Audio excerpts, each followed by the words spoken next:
तो हेलो दोस्तों, आज के इस वीडियो में बजट 2024-25 अंतरिम बजट के बारे में हम कुछ महत्वपूर्ण बिंदुओं को देखेंगे ताकि आप अपने आने वाले एग्जाम में अच्छा स्कोर कर पाएँ और सरल भाषा में बजट को समझ सकें। तो आइए मेरे साथ आगे बढ़िए और समझिए। तो दोस्तों, हम कुछ महत्वपूर्ण बिंदुओं के साथ सरल बिंदुओं के साथ अंतरिम बजट को समझेंगे। पहला हम देखते हैं, वित्त मंत्री निर्मला सीतारमण वित्तीय वर्ष 2024-25 का बजट संसद में पेश कर दिया है। अंतरिम बजट क्या होता है? अंतरिम बजट को हम जानेंगे। अंतरिम बजट एक अस्थायी वित्तीय योजना है जो सरकार द्वारा आम चुनाव से पहले अपने अंतिम वर्ष में प्रस्तुत की जाती है। मतलब चुनाव वर्ष आने वाला है तो 3 से 4 महीने का बजट ये तैयार किया गया है। जैसे अगर इनकी अगली बार सरकार आती है तो फिर ये नया बजट फिर से लाएंगे। यह बजट मोदी सरकार के दूसरे कार्यकाल का अंतिम बजट है। वित्त मंत्री निर्मला सीतारमण ने इस बार छठा बजट सदन में पेश किया है। मोरारजी देसाई के बाद सीतारमण ही दूसरी वित्त मंत्री है जिन्हें 6 बार बजट पेश किया है। अच्छा, इसका उद्देश्य हम ये समझ लेते हैं कि अंतिम बजट क्यों पेश किया गया। इसका उद्देश्य तब तक के लिए वित्तीय निरंतरता सुनिश्चित करना है जब तक कि नई सरकार चुनाव के बाद पूर्ण केंद्रीय बजट पेश न कर दे। इस बार अंतरिम बजट इंटरिम बजट सरकार की आवश्यक सेवाओं को जारी रखने के लिए पेश किया गया है। यह छठा मौका है जब वित्त मंत्री निर्मला सीतारमण बजट पेश करेंगी। उन्होंने अपना पहला अंतरिम बजट पेश किया है। अंतरिम बजट सरकार के कार्यकाल के अंतिम वर्ष में पेश किया जाता है। ये पॉइंट जरूर ध्यान रखना आप लोग। अब हम यहाँ पर देखते हैं कि पूर्ण बजट और अंतरिम बजट क्या है। केंद्रीय बजट केंद्र सरकार द्वारा संसद में प्रस्तुत किया जाने वाला एक वार्षिक बजट है। जो बजट भविष्य के लिए की गई वह योजना है जो पूरे साल की राजस्व व अन्य आय तथा खर्चों का अनुमान लगाकर बनाई जाती है। जबकि अंतरिम बजट आम चुनाव से ठीक पहले पेश किया जाता है, जिसके बारे में हमने आपको पहले वाली स्लाइड में बताया। पूर्ण बजट लोकसभा में पूरी चर्चा के बाद पारित किया जाता है, जबकि अंतरिम बजट को संसद में बिना किसी चर्चा के पेश किया जाता है, जिसे वोट ऑन द अकाउंट भी कहा जाता है। ये भी ध्यान रखेंगे आप। तो आइए शुरू करते हैं हमारे वो महत्वपूर्ण पॉइंट्स। भारत की जीडीपी का फुल फॉर्म क्या है? ग्रॉस डोमेस्टिक प्रोडक्ट को 2020 तक $7 ट्रिलियन के आंकड़े तक लेकर जाना है। इस बजट में केंद्र सरकार ने 4 प्रकार की जातियों पर विशेष ध्यान केंद्रित किया है। मोदी जी ने कहा है कि मैं 4 प्रकार की जातियों को जानता हूँ: गरीब, युवा, महिलाएं और किसान। इसी से देश का निर्माण है, इसी से देश की प्रगति है। अगला पॉइंट हम देखते हैं, इनोवेशन को बढ़ावा देने के लिए 1 लाख करोड़ रुपए तक का लॉन्ग टाइम का लोन दिया जाएगा। नवाचार को बढ़ावा देने के उद्देश्य से यह लोन ब्याज रहित दिया जाएगा ताकि नवाचार को बढ़ावा देने के उद्देश्य से यह लोन ब्याज रहित दिया जाएगा ताकि बिना किसी परेशानी के नवाचार पर ध्यान केंद्रित किया जा सके। मतलब लंबा टाइम तक लोन दिया जाएगा बिना किसी ब्याज के, ताकि आप अपनी उस खोज, जो नई खोज है, उस पर ध्यान दे सकें। अगला पॉइंट देखते हैं, विभिन्न राज्यों को 50 साल के लिए 75,000 करोड़ रुपए का लोन दिया जाएगा ताकि वो इस राशि को राज्य के लोगों की भलाई और ज़रूरतों को पूरा कर सके। प्रधानमंत्री जनधन योजना के तहत 34 लाख करोड़ रुपए का डायरेक्ट बेनिफिट ट्रांसफर DBT किया तो 2.7 लाख करोड़ रुपए का फायदा मिला। अगला पॉइंट हम देखते हैं, इलेक्ट्रॉनिक नेशनल एग्रीकल्चर मार्केट से 1361 मंडियों को जोड़ा जाएगा। वित्त मंत्री निर्मला सीतारमण ने अपने भाषण के दौरान कहा कि 2013-14 में एवरेज पर कैपिटल इनकम 68,572 थी, जबकि 2023-24 में एवरेज पर कैपिटल इनकम बढ़कर 98,373 हो गई है। अगला पॉइंट देखते हैं, इस बजट में ग्रॉस डोमेस्टिक प्रोडक्ट GDP को नया नाम दिया गया है। क्या नाम दिया गया है देखते हैं, गवर्नेंस डेवलपमेंट परफॉर्मेंस। चलो एक क्वेश्चन का आंसर बताइए। इस बजट में वित्त मंत्री निर्मला सीतारमण जी द्वारा किस सिद्धांत पर चर्चा की गई है? तो 3 सिद्धांत दिए गए हैं, रिफॉर्म, परफॉर्म, ट्रांसफॉर्म। यह पॉइंट ध्यान रखिएगा, आपके एग्जाम में इस तरह का क्वेश्चन आ सकता है, तो इस पॉइंट को इम्पोर्टेंट नोट कर लीजिए। अगला पॉइंट देखते हैं, सबका साथ सबका विकास सबका विश्वास तो हम कई बार सुन चुके हैं, लेकिन इस बार हम इस नारे में सबका प्रयास शब्द जोड़ा गया ताकि भारत को 2047 तक एक विकसित देश बनाया जा सके, 2047 तक एक विकसित देश बनाया जा सके। अगला पॉइंट देखते हैं। स्किल इंडिया मिशन के तहत 1.4 करोड़ युवाओं को ट्रेंड किया गया, जबकि 54 लाख लोगों को पुनः प्रशिक्षित रीस्किल किया गया है। इसके लिए पिछले कुछ वर्षों में 7 नए IIT, 16 नए IIIT, 15 नए एम्स, 190 नए विश्वविद्यालय और 7 नए IIMS खोले गए हैं। तो अगला पॉइंट देखते हैं। 9 से 14 वर्ष की आयु की लड़कियों को सर्वाइकल कैंसर का टीका लगाया जाएगा। शुगर, चीनी को लेकर नई घोषणा की गई है, जिसके अनुसार 31 मार्च 2026 तक अंत्योदय अन्न योजना के लाभार्थियों को चीनी 3.50 प्रति किलोग्राम के हिसाब से मिलेगी। तो ये हम देखते हैं कि अंत्योदय अन्न योजना क्या है। यह अंत्योदय राशन कार्ड धारकों को मात्र 2 रुपये प्रति किलो गेहूं और 3 रुपये प्रति किलो की दर से चावल उपलब्ध करवाए जाएंगे। AAY स्कीम के अंतर्गत 2.50 करोड़ गरीब परिवारों को कवर किया जाएगा इस योजना के तहत। अगला पॉइंट देखते हैं। PM गति शक्ति को बढ़ावा देने के उद्देश्य से रेलवे में 3 नए कॉरिडोर की घोषणा की गई है। वो 3 नए कॉरिडोर कौन से हैं देखते हैं। Energy, mineral and cement corridor, high traffic density corridor, port connectivity corridor.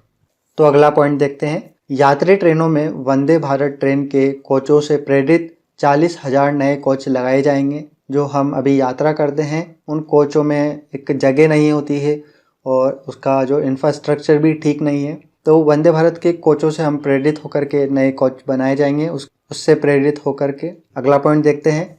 PM Awas Yojana ग्रामीण के अंतर्गत 3 करोड़ नए घर बनाए गए।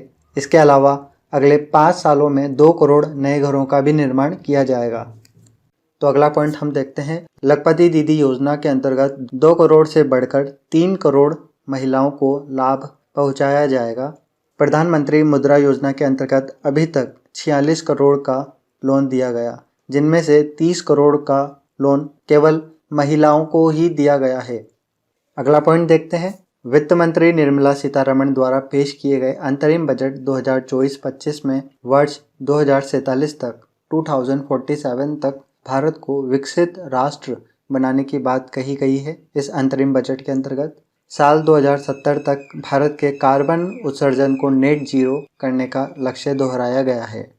तो अगला पॉइंट हम देखते हैं। आगे बढ़ने से मैं आपको कुछ बताना चाहता हूं कि ये जो पॉइंट है मैंने आपको अपनी भाषा में प्रोवाइड कराने की कोशिश की है, ताकि आप इन्हें आसानी से नोट्स बना सकें और अपने नोट्स में इन्हें पॉइंट अप कर सकें, ताकि आपको इन्हें समझने में ज़्यादा टाइम ना लगे और ज़्यादा डिफ़िकल्टी ना हो। और अगर आपको ये सेशन अच्छा लगे तो लाइक कीजिएगा और सब्सक्राइब करना और इसे शेयर करना, ताकि मुझे आगे बढ़ने में और मुझे आगे वीडियो बनाने में खुशी हो, ताकि मैं आपके लिए कुछ कर सकूं। Thank you guys. तो हम आगे पॉइंट्स को देखते हैं। अगला पॉइंट कह रहा है कि सौर ऊर्जा मुक्त बिजली योजना के अंतर्गत सोलर रूफटॉप पैनल लगाकर नए 1 करोड़ घरों को 300 यूनिट बिजली मुफ्त प्रदान की जाएगी।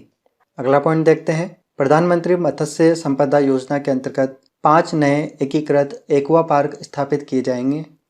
अगला पॉइंट हम देखते हैं। दोस्तों ये पॉइंट हमें समझना पड़ेगा।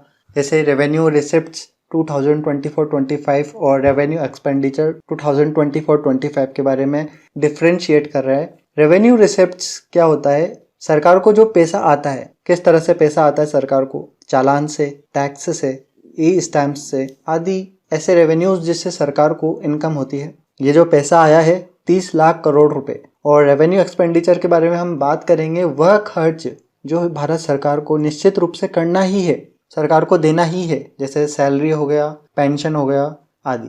ये जो पैसा गया है वो कितना है? 36.5 लाख करोड़ रुपए। हम देखते हैं कि इन दोनों के अंतर को ही रेवेन्यू डिफिशिएट कहा जाता है। अब देखो, रेवेन्यू डिफिशिएट के बारे में ज़्यादा मत पढ़ो, क्योंकि ज़्यादा आएगा नहीं, और आएगा तो इन्हीं पॉइंट्स में से आएगा जो मैं आपको करवा रहा हूँ। रेवेन्यू डिफिशिएट आप ये ध्यान रख सकते हो कि इस बार 2% आया है। यदि रेवेन्यू डिफिशिएट 0 हो तो यह अच्छा माना जाता है। चलो मैं ये आपसे पूछना चाहूँगा कि रेवेन्यू डिफिशिएट होता क्या है, ताकि आप इसके बारे में सर्च करेंगे तो आपको नॉलेज तो होगी और इसी दौरान आप सर्च करने की आपको आदत भी आएगी। तो अगला पॉइंट हम देखते हैं। तो चलो अगला पॉइंट भी हम ऐसा ही देखते हैं जैसा हमने पिछली वाली स्लाइड में देखा। इस पॉइंट में हम देखते हैं कि कैपिटल रिसिप्ट्स और इफेक्टिव कैपिटल एक्सपेंडिचर क्या है। चलो पहले देखते हैं कैपिटल रिसिप्ट क्या है। सरकारी कंपनी को बेचने से आया पैसा, जो भारत सरकार ने कोई सरकारी कंपनी है जैसे कि उसको बेच दिया, जो भी संस्था है उसको बेचने से आया हुआ पैसा जनरेट किया भारत ने। भारत सरकार ने लोन लिया, जैसे वर्ल्ड बैंक से हम भारत सरकार ने लोन लिया, सरकारी एसेट को बेचने पर लोन लेकर पैसा जुटाती है। यह इस तरह का कैपिटल रिसिप्ट से ऐसा आने की उम्मीद है 17.6 लाख करोड़ रुपए। और हम देखते हैं कि इफेक्टिव कैपिटल एक्सपेंडिचर क्या है। कैपिटल रिसिप्ट्स से आने वाले पैसे को भारत खर्च करती है। जैसे कि हमने बोला ना कि भारत सरकार ने लोन लिया, सरकारी एसेट को बेचने पर जो लोन लेकर पैसा जुटाया, या सरकारी कंपनी को बेचने से आया हुआ पैसा, जो पैसा आएगा उसको हम इंफ्रास्ट्रक्चर में लगाएंगे। भारत के सड़क हुआ, पुल हुआ, संस्था हुई भारत की, उनमें हम पैसा लगाएंगे। और ये सरकार कितना पैसा खर्च करेगी? 15 लाख करोड़ रुपए। तो दोस्तों हम इम्पोर्टेंट पॉइंट्स को देख चुके हैं। हम विभिन्न मंत्रालयों के लिए आवंटन के बारे में बात करेंगे, जिनमें से क्वेश्चन बनने के बहुत ज़्यादा चांसेस हैं। उन्हें हम एक बार देखते हैं और समझने की कोशिश करते हैं। तो हम स्टार्ट करते हैं विभिन्न मंत्रालयों के लिए आवंटन। क्या क्या आवंटन हुए हैं। रक्षा मंत्रालय 6.2 लाख करोड़ रुपए, सबसे ज़्यादा आवंटन मिला है रक्षा मंत्रालय को। ये पॉइंट ध्यान रखना और इम्पोर्टेंट लगा लेना। सड़क परिवहन और राजमार्ग मंत्रालय 2.78 लाख करोड़ रुपए। रेल मंत्रालय 2.55 लाख करोड़ रुपए। उपभोक्ता मामले, खाद्य और सार्वजनिक वितरण मंत्रालय 2.13 लाख करोड़। गृह मंत्रालय 2.03 लाख करोड़। ग्रामीण विकास मंत्रालय 1.77 लाख करोड़। रसायन और उर्वरक मंत्रालय 1.68 लाख करोड़। संचार मंत्रालय 1.37 लाख करोड़ का आवंटन मिला है इन मंत्रालयों को। तो इन पॉइंटों को याद रखना या स्क्रीनशॉट ले लेना, ताकि आप अपने नोट्स में इन्हें सरल भाषा में लिख सको, ताकि आपको एग्जाम टाइम पे ज़्यादा प्रॉब्लम ना आए। तो हम अब विभिन्न योजनाओं के लिए आवंटन देखेंगे। हमने वहाँ देखा था मंत्रालयों के लिए आवंटन, हम यहाँ देखेंगे योजनाओं के लिए क्या आवंटन लाई गई है इस बजट अंतरिम बजट में। आयकर स्लिप में बदलाव नहीं किया गया है। तो हम देखते हैं क्या क्या जो आवंटन आए हैं। वित्त मंत्री निर्मला सीतारमण ने कहा है टैक्स स्लैब में कोई बदलाव नहीं किया गया। फिलहाल आयकर दाताओं को राहत नहीं दी गई है। 7.5 लाख तक की आय पर टैक्स नहीं लिया जाता है। 3 लाख तक की इनकम ही टैक्स फ्री रहती है, लेकिन 87A के तहत 7.5 लाख तक टैक्स छूट मिलती है। इनकम टैक्स भरने की प्रक्रिया आसान की गई है। रिफंड भी जल्द ही जारी किया जाता है। कॉरपोरेट टैक्स घटाकर 22% कर दिया है।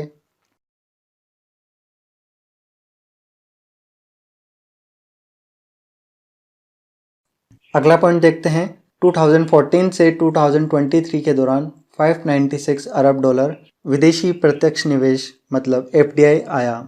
2014 से 23 के दौरान 596 अरब डॉलर। ब्लू इकोनॉमी 2.0 के तहत नई योजना शुरू की जाएगी। अब ये ब्लू इकोनॉमी 2.0 क्या है, यह आप मुझे कमेंट बॉक्स में बताइए।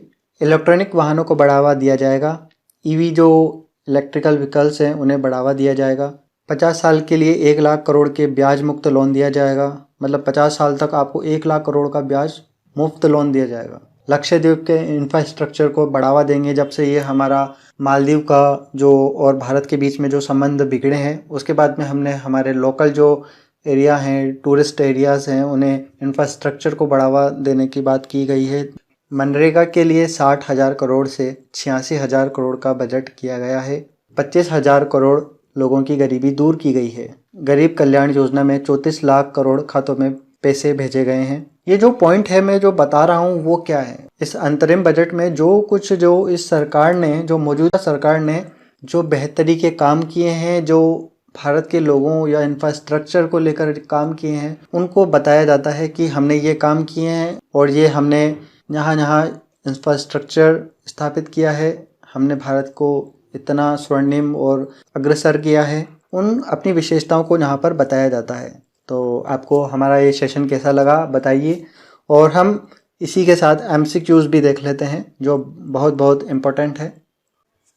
तो हम MCQs की तरफ बढ़ते हैं और ज़्यादा नहीं, हम 4 से 5 MCQs लेंगे और जो हमने आपको पॉइंट्स बताए हैं आप उन्हें नोट डाउन कर लीजिएगा या स्क्रीनशॉट ले लीजिएगा। वो आपको एग्ज़ाम में बहुत ज़्यादा हेल्प करेगा। और यहाँ से डेफिनेटली जितने भी क्वेश्चन बनते हैं 2 या 4 वो आपको देखने को मिलेंगे और आपको एग्ज़ाम में बहुत ज़्यादा हेल्प होगी। और अगर आपको हेल्प होती है तो आप मेरी भी हेल्प कीजिए मेरे चैनल को ग्रो करने में, ताकि मैं आपके लिए ऐसी ही वीडियो बना के लाऊं अपनी भाषा में, आपकी भाषा में, जो आपको एग्ज़ाम के लिए प्रिपेयर कर सके अच्छी तरह से।